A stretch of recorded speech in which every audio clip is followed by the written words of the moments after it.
Hello, friends. This is Ricky Chadha here. At the beginning of this video,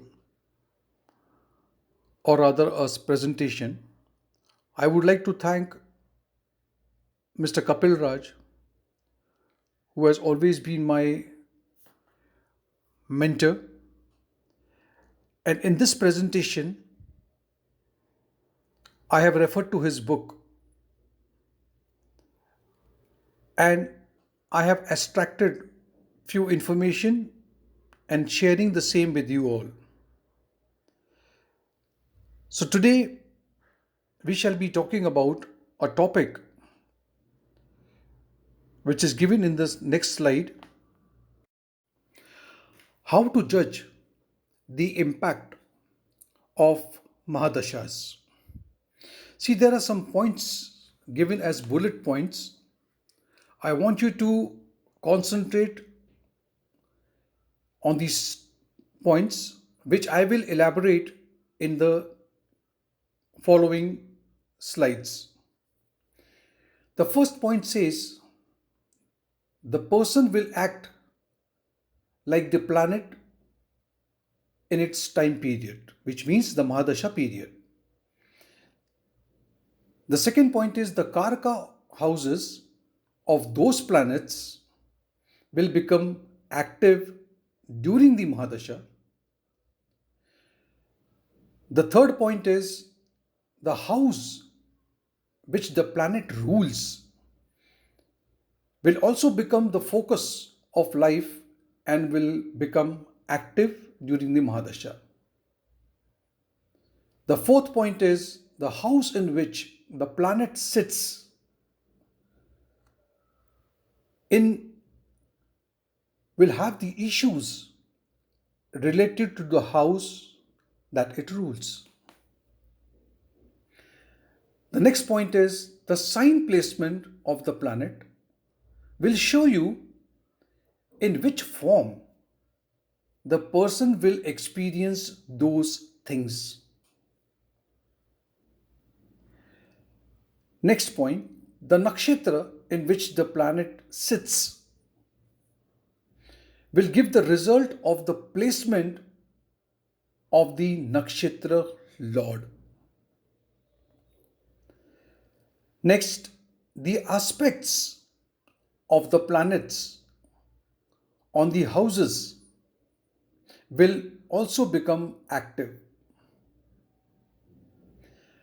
The pada of the planet would show you the time of major results that you will encounter or that would be visible. Mahadashas can also be judged from alternative ascendants. Next point and the last point is planets in the nakshatra of the Mahadasha Lord will also become active. Now, all these points have to be borne in mind when you are trying to analyze a Mahadasha. So let's move on to the next slide. See, now I am trying to elaborate on the first point where I mentioned the person will become more like the planet in its time period. The person will become more like a planet simply means that the personality of the person will take on the astrological quality of the planet. If a person is running through the Mahadasha of Saturn, which we all know is for 19 years time period, the person will become more serious, mature, wise, more workaholic, and will feel old, though he is not. He may get grey hair and he will start loving older, classical, and antique things. Similarly, if a person is going through the time period or the Mahadasha time period of Mercury, which is for 17 years, you would see that they will become more jolly, fun loving, communicative, desire to have social circle, perhaps will educate themselves or attain higher education. They would take some certification course or they may end up writing a book. The next point is the karaka houses of those planets will become active. Now, what do you mean by this? See, in astrology, each planet is a holder or the permanent landlord of a certain house, regardless of which house it rules in your D1 chart or Lagna chart, known as ascendant, or where it is placed. Now, during their Mahadasha, Antardasha, Paryantradasha, you will deal with not only the houses that the planet rules, but even the houses, it is the karaka significator. I have explained the karakas in the next slide. See, in this slide, you can see I've given you a table which talks about karaka. Karaka means a planet which naturally rules a certain houses, whether wherever they are placed, but they will always have something to do with that particular house, which is known as a karaka house. For example, house number 1, which is also known as ascendant, shall be ruled by sun, wherever the sun is placed. The second house shall always be ruled by Jupiter and Mercury. Third is Mars. Fourth house is ruled by Moon for domestic happiness and Mars for landed property or property. Venus is for vehicles. House is only one, that is 4, but 3 planets have got Adikarkas for it. Fifth house, the Karka planet is Jupiter, which is for enlightenment, higher education, intelligence, all those things, and even for children. Sixth house, the Karkas are Mars and Saturn. Of course, both the planet will have a different signification when they are placed in the 6th house. The 7th house, which is a house of marriage, is the karaka of that house is Venus, because Venus is responsible for marriages. 8th house, which is a house of longevity, the karaka would be Saturn. The 9th house, which is a house of religion, guru, preaching, teaching, the karaka of that house is Jupiter. 10th house, which is a house of karma, that is a type of job that you will be doing. This particular house, the karakas are Sun and Saturn. 11th house, which is the house of fulfillment of desire, elder sibling, social status, social circle, the karaka, and that is also a income house. So here you will see Jupiter plays a very important role, is a significator of the 11th house as far as a guru is concerned or a teacher is concerned. Similarly, Sun, who is a significator of father, have a Adikaraka for the 11th house. And finally, the 12th house, which is the house of losses, isolation, moksha, and a connection with divine. This particular house, the karaka, is Saturn. Now we need to just keep all these things in mind. Now these are the karakas. We shall be learning more about it as we move further. Now to explain to you further about karakas, see, regardless of which planet which house the planet is placed in, or which house it rules, it will also activate the houses ruled by that planet. For example, if Jupiter is in Libra ascendant, so the ascendant is Libra, it rules the third and the sixth house naturally. While it is sitting in the 10th house, it will also bring about situation related to the second house, fifth house, ninth house, and the 11th house, where I have given that he is the karaka of this house. So you will see that Jupiter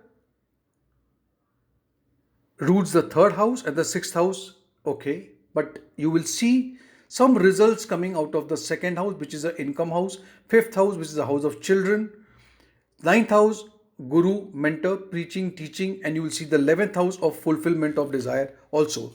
So, which is a family, wealth, speech, children, education, long distance, travel, higher education, father, friends, all these things will start getting activated. On the other hand, if you see, if Saturn Mahadasha is operating, then regardless of its placement, where it is placed, it will bring about situation related to 6th, 8th and 12th, because he is the karaka of these houses. So which means you will see that there would be deaths, diseases, transformation, occult signs would come into play, secrets, bed pleasure, that is the 12th house, foreign land, 12th house, isolation, 12th house, and dealing with the outer world as well.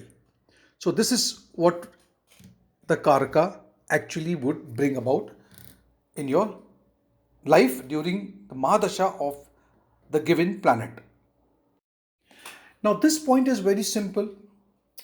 The house in which the planet sits will have the issues related to the house that it rules. Depending on which ascendant you are, a planet will control a certain house because that particular house will have that planet's sign placed in it. When a Mahadasha of a certain planet starts, whichever house that the planet rules, those houses will start bringing situations to you.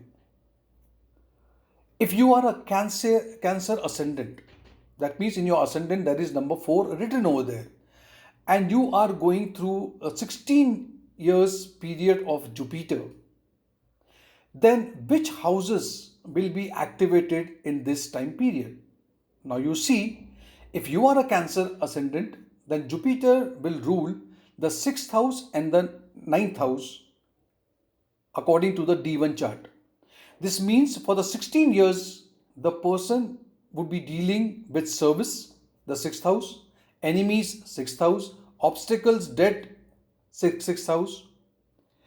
At the same time, you see the 9th house is about higher wisdom, philosophy, long distance travel, post graduation or even PhD, and coming across spiritual gurus, which are the foundational meaning of these two houses.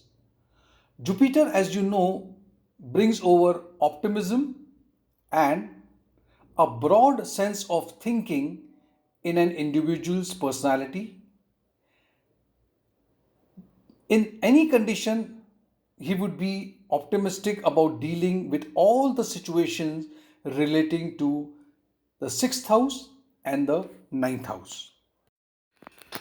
The next point says the sign placement of the planet will show in which form the person will experience those things. Now, I have cited an example over here. Suppose Sun is in the sign of Libra, means that the Sun will act according to the sign of Libra, which is ruled by Venus, and Sun is debilitated over here. Mars in Gemini in your horoscope shows that Mars will act according to the qualities of the sign of Gemini.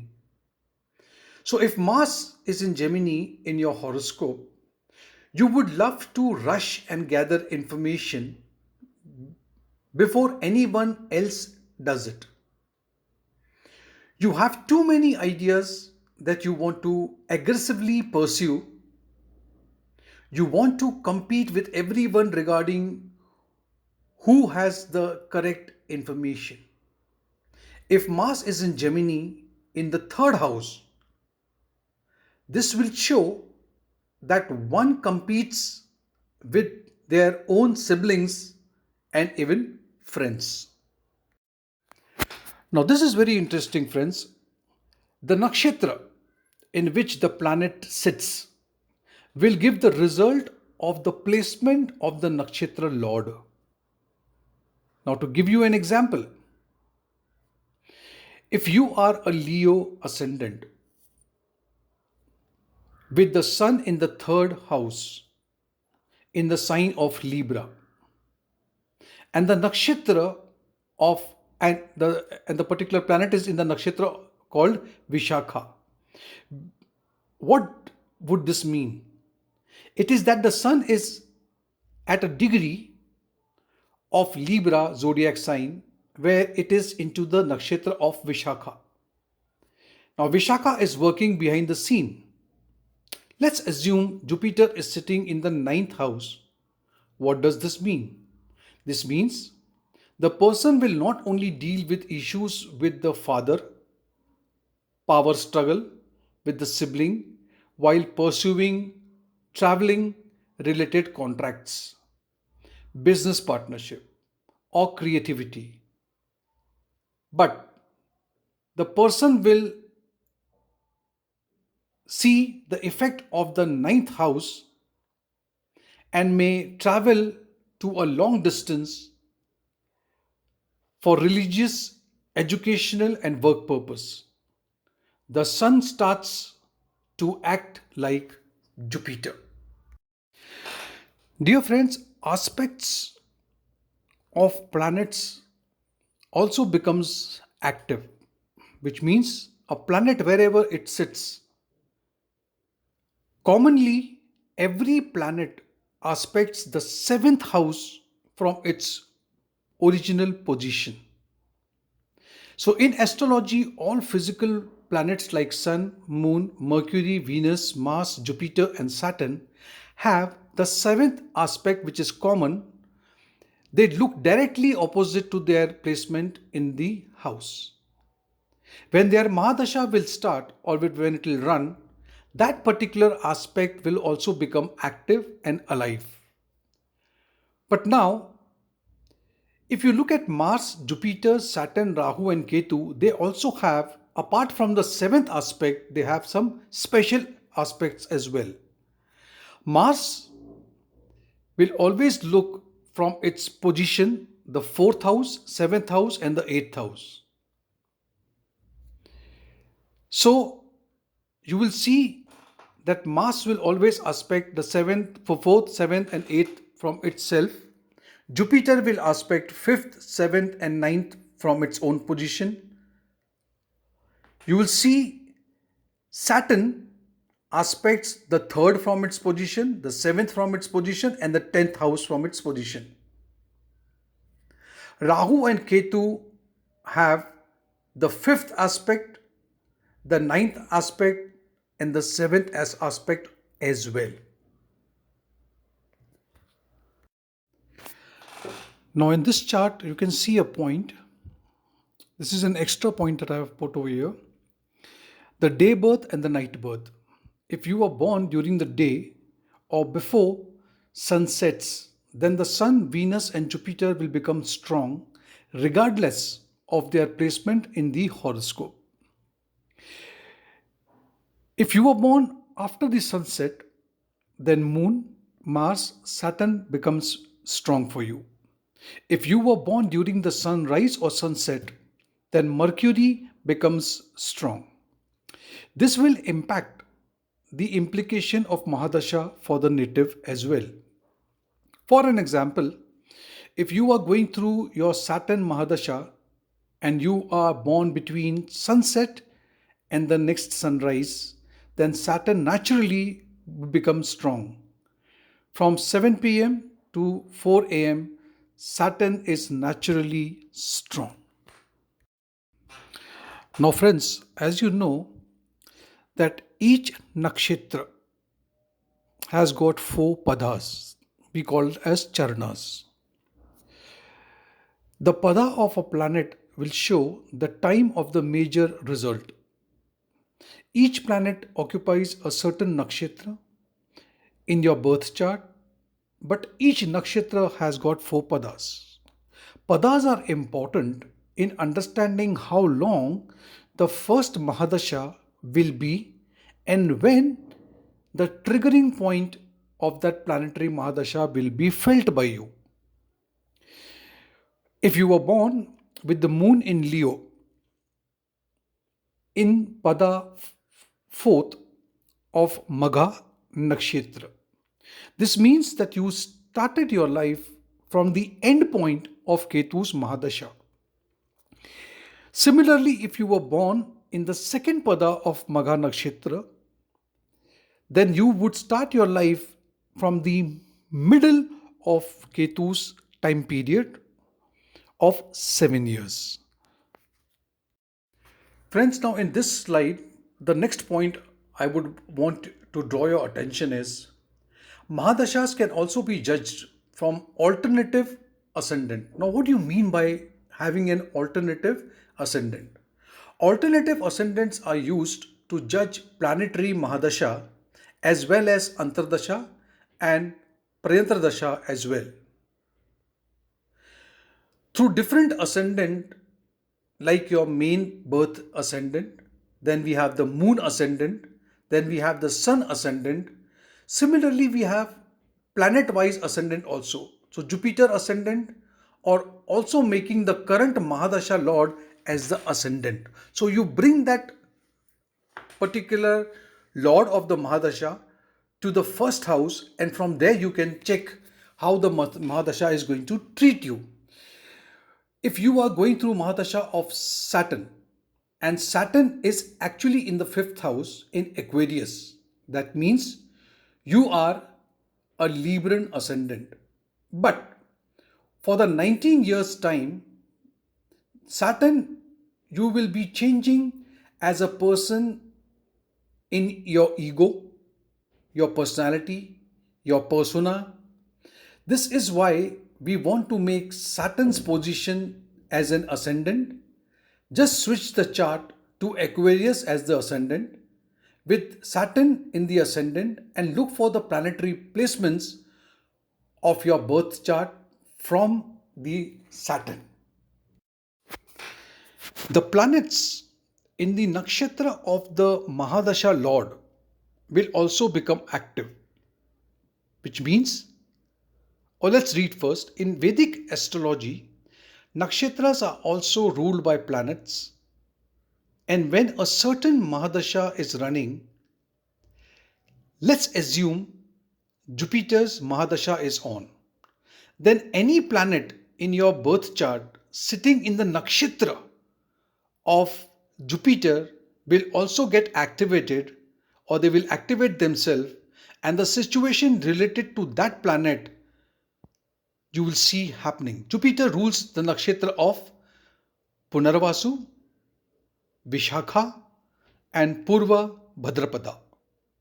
If any planet is in any of these nakshatras, they will also get activated or activate themselves to bring the certain results into play.